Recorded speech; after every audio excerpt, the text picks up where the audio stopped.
सुबह 9 बजे वोटिंग शुरू हो जाएगी। ठीक है, 2 बजे वोटिंग है। ठीक है। उसके बाद घंटे 2 घंटा गैप देगी। संदेश तो यही है कि इलेक्शन तो होते रहेंगे, भाईचारा बनाए रखना है अपने को, और उसकी वजह से कोई आपस में हमें एक दूसरे से मनमुटाव ना हो। तो नमस्कार, मैं सारिका। कई दर्शकों का बहुत बहुत स्वागत है। जनता विद्या भवन बुटाना शिक्षण संस्थान का कल चुनाव होना है। कुछ तो जो कॉलेजियम मेंबर होते हैं वैसे नॉमिनेट हो गए और कुछ का कल इलेक्शन है। ये इस तरह के जो छोटे छोटे इलेक्शन है ना, बड़े टेढ़े होते हैं लेकिन होते हैं भाईचारे के। और जनता विद्या बुटाना भवन संस्थान में पिछले कई दशकों से जिस तरह से चुनाव होते रहे, भाईचारे की एक मिसाल भी कायम होती है। वैचारिक मतभेद हो सकते हैं, तो उन चुनाव को लेकर तमाम कैंडिडेट्स घर घर जाकर अपनी वोट मांग रहे हैं। कोई शोर नहीं है, बड़ा शांति का चुनाव। तो हमें इन चीजों से कुछ सीखना भी चाहिए, क्योंकि ये संस्था बड़ी दान पर आधारित है और कोई किसी का ये ऑब्जेक्शन नहीं है। भाईचारे में बहुत सारे लोग नॉमिनेट होने के बाद अगर जो बच गए हैं उनके चुनाव को लेकर आज हमारे साथ 43 नंबर जो वार्ड है उससे कैंडिडेट हैं पवन चहल, महमूदपुर गांव से। तो 2-3 दिन से मेरी इनसे बात चल रही थी, पर ये बिजी थे क्योंकि चुनाव का टाइम होता तो एक एक वोट को संभाल कर लाना बड़ा मुश्किल है। और इतनी थोड़ी वोटें हैं एक वार्ड में, उन एक एक वोट को कैसे समेट कर लाते हैं, इस पर थोड़ी सी चर्चा कर लेते, क्योंकि मेरा मन ये था कि मुझे भी पता होना चाहिए कितने छोटे इलेक्शन में लोग कैसे मैनेज करते हैं। पवन भाई, सबसे पहले तो आपका बहुत बहुत स्वागत है। नमस्कार जी, आपके सभी दर्शकों को भी राम जी राम। जी। और सबसे पहले तो मैं कोशिश करती हूँ कि मेरे चैनल पे हम उन शहीदों को जरूर नमन करें जो भी हाल ही में बिल्कुल हमारे देश भी और हमारे वो जो नियत थे वो अपने पर्यटक थे जो पहलगाम। मैं ये कह रही थी, जैसे आपका 43 नंबर है वार्ड, और वोट कितनी है टोटल? 31 वोट। बस 31 वोटों का इलेक्शन कितना मुश्किल होता होगा? मुश्किल भी होता है, और थोड़ा सा मुझे यूं भी लगता है कि 31 में कई बार आदमी खुद भी कंफ्यूज हो जाता है, अगला भी कंफ्यूज हो जाता है, करें तो करें क्या। हाँ, तभी तो करें। वोट 31 और 2 कैंडिडेट है शायद आप सभी फेस टू फेस एक दूसरे को जुड़े हुए हैं हम आपस में, तो हाँ उसमें यूं होता है क्या करें क्या ना करें, हाँ किसको करें किसको ना हाँ करें। हाँ हाँ। तो गांव कितने आते हैं फिर इस वार्ड में?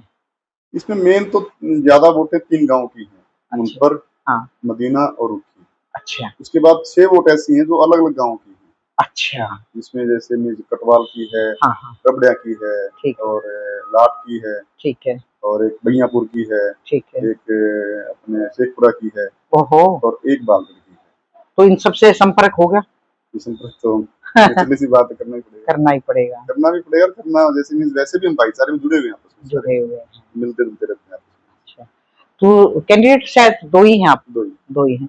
तो 31 वोट, 2 कैंडिडेट, कितनी उम्मीद रहती है आपको कि भई वोटिंग 100% हो? होता है ऐसा कि ज्यादातर वोटिंग हो जाती है? वैसे मोस्टली 100% हो जाता है, लेकिन एक आध ऐसा भी है जो मजबूरी में नहीं आ पाता, कहीं बाहर हो, तो एक आध मेरे हिसाब से ऐसा भी होता है जो दोनों तरफ से फैसला नहीं ले पाता, किसकी दें किसकी ना दें, क्योंकि मुझे बिल्कुल नजदीक है भाईचारे का। होता है। अच्छा, कई बार मैंने चुनाव में देखा है भाई, दूसरी स्टेट में जाए बैठे हैं लोग, और मैंने विधानसभा में देखा कि उनको मतलब टिकट करवा के वोटिंग के लिए आना पड़ा। कभी ऐसा भी हुआ जनता विधान भवन की? जैसे अपने को ऐसी जरूरत पड़ी नहीं ना कभी हुआ, लेकिन ऐसी कोई बात आ जाए तो लेके जरूर आएंगे। इतनी दूर से इलेक्शन है, बिल्कुल आ जाते? अच्छा, थोड़ा सा जनता विद्या भवन बुटाना के बारे में एक समस्या, और मतलब समस्या नहीं कह सकती मैं, एक ये मानते हैं कि लोग यहाँ की इसकी वजह से जो पॉलिटिक्स है ना, जो भी पॉलिटिशियन लोग हैं जो पार्टी से राजनीति करते हैं, बड़ी पार्टियों से, उनके लिए कहीं ना कहीं सरदर्द रहता है। ऐसा है?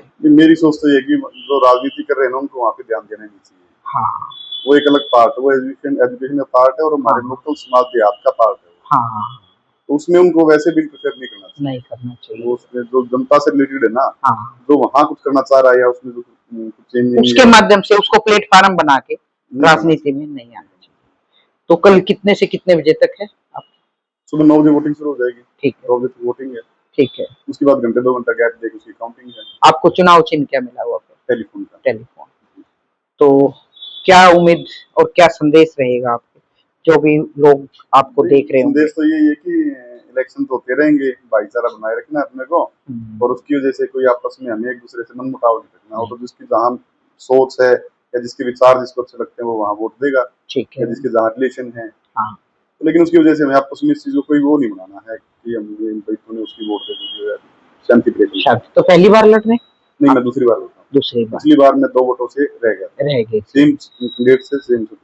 उम्र कितनी होगी आपकी पवन? 46 होगी। 46 होगी। तो संस्थाओं में अक्सर यही होता है कि थोड़ा सा जो भी मैच्योर हो और एजुकेशनिस्ट हो तो ज्यादा वो शायद बेहतर तरीके से काम कर पाते हैं। ये तो है ही, जैसे मतलब देखो लाइफ के साथ साथ जैसे उम्र घटती है तो आदमी एक्सपीरियंस तो बढ़ता ही है, हर चीज उसको देख लेता है, वो चीज जो है उसको पता है तो ही तो आगे कुछ करता है। इसलिए तो बुजुर्गों की ज्यादा जरूरत पड़ती है ना। जरूरत पड़ती है। तो 2 मतलब ग्रुप है, बड़ा भाईचारे का इलेक्शन है। तो वैसे आपका जो पैनल है वो अजीत वाला बता रहे हैं, शायद अजीत सांगवान वाला। पिछले बार वाले इसी में भी थे आप? सेम ये ग्रुप था, वो दोगने में दूसरे पास ये ग्रुप। चलो बहुत बहुत शुक्रिया पवन, क्योंकि छोटा चुनाव है और उनको वोट भी मांगनी है, टेलीफोन का निशान है। तो वही ये जनता विद्या भवन बुटाना का जो कल चुनाव होना है उसको भी हम कवर करेंगे। और मेरे चैनल की तरफ से भी अपील है कि बड़ी शांतिपूर्वक ये चुनाव हो। चुनाव आते जाते रहते हैं, हम सब समाज के लोगों का यहीं पे रहना आना जाना एक दूसरे के दुख सुख का है। तो थोड़ा सा इंतजार कीजिए और कल हमारे चैनल के साथ जुड़े रहिए। आपको पूरी कोशिश करूंगी मैं कि आपको वहां से पूरी लाइव तस्वीरें दिखाएं। बहुत बहुत शुक्रिया, नमस्कार। सभी दर्शकों को मेरी तरफ से नमस्कार। सभी भाइयों को, बहनों को, बुजुर्गों को, बच्चों को मेरी तरफ से नमन। मैं तलवीर चहल, एक्स सरपंच, गांव रुखी, नई अनाज मंडी, गोहाना, चहल ट्रेडिंग से मेरी सभी भाइयों से ये अपील है, जो हमारे इस एयर स्ट्राइक में जितने जवान शहीद हुए हैं, हम सभी उनको हाथ जोड़ के नमन करते हैं।